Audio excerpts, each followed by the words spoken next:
Get ready, start.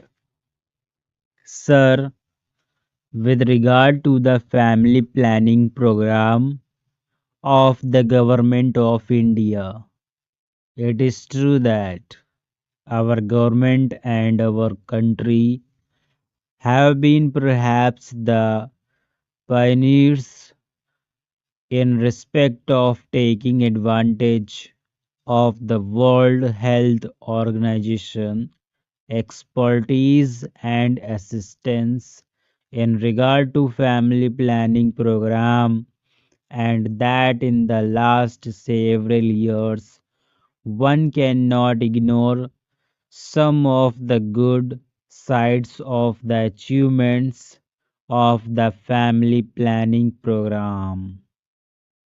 Sir, I would like to invite the attention of the government to two aspects of the matter.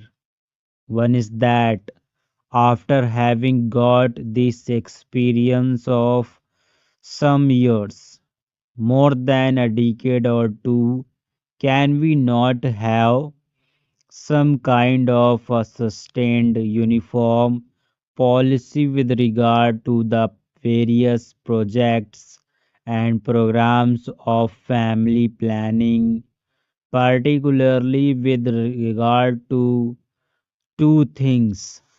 One is the assistance that we would like to rope in of the voluntary agencies, because by its very nature, this is not something which the government can do.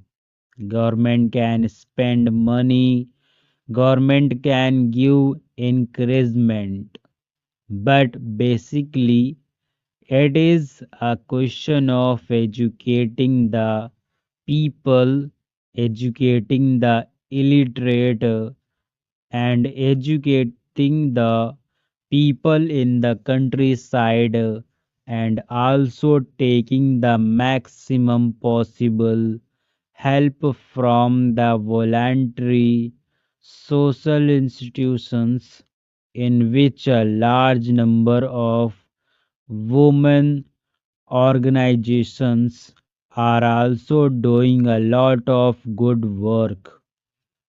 In this regard, the complaint I hear is that the policy of the government in regard to incentives offered is not quite free from faults. Every now and then, different kinds of incentives are tagged on while attracting more people than incentive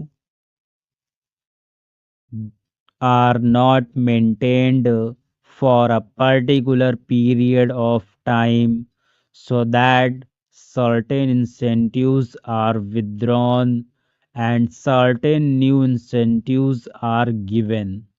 The result is that the interest in the program is for the incentives offered rather than for the ultimate objective of controlled and healthy family planning.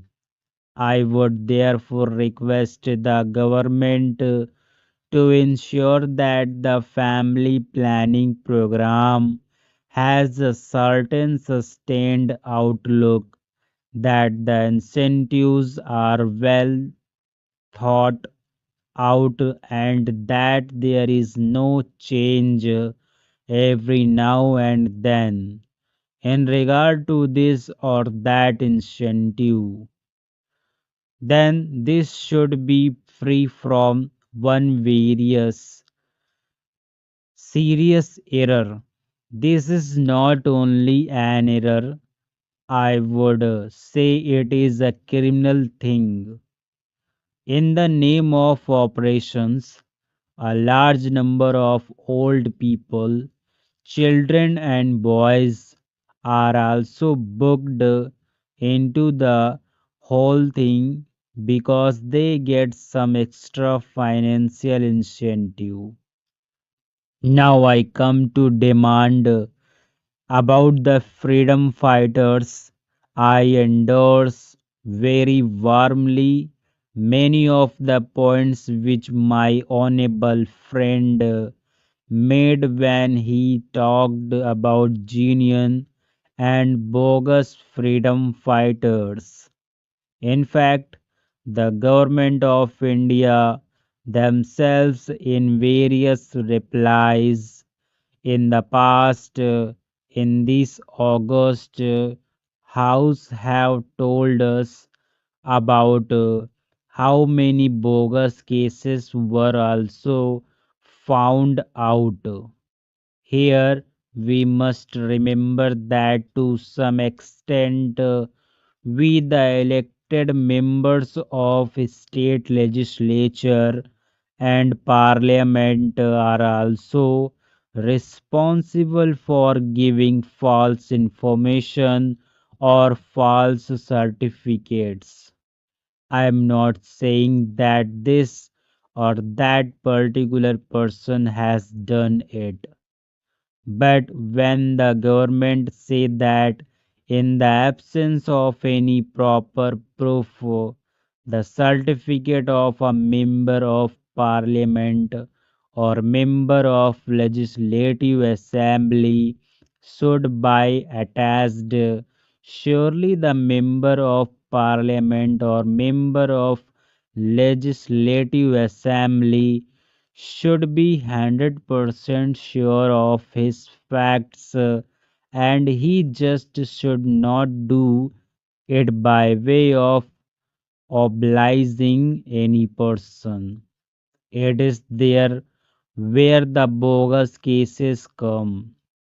I am only making an appeal through this speech to members of parliament here that we take extraordinary care so that we do not issue certificates liberally or irresponsibly, because otherwise it becomes more difficult for the government.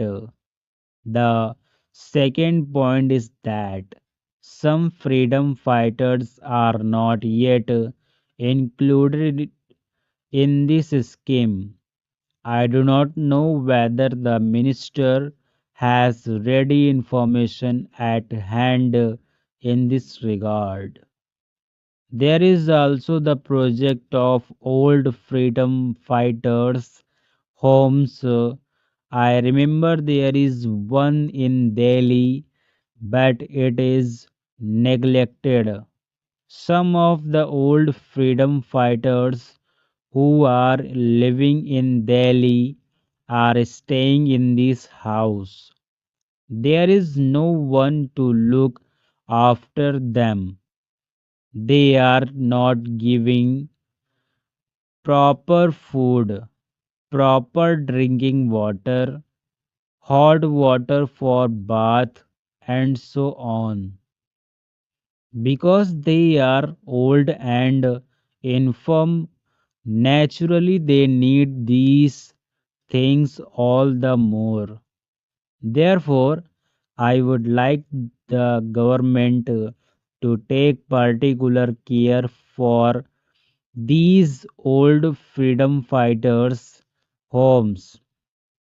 Lastly, although I know that the government of India have paid a lot of money to these freedom fighters, I see from letters received by me not only from Gujarat but from other parts of the country as well, that the papers of freedom fighters are not disposed of, although the applications had been properly sent through the state administrations and more than 2 years have elapsed.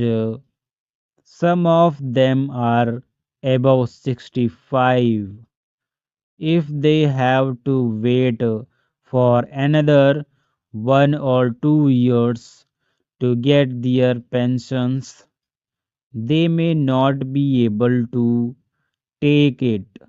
We are prepared to give some additional grants if the minister wants it that way for them. Stop.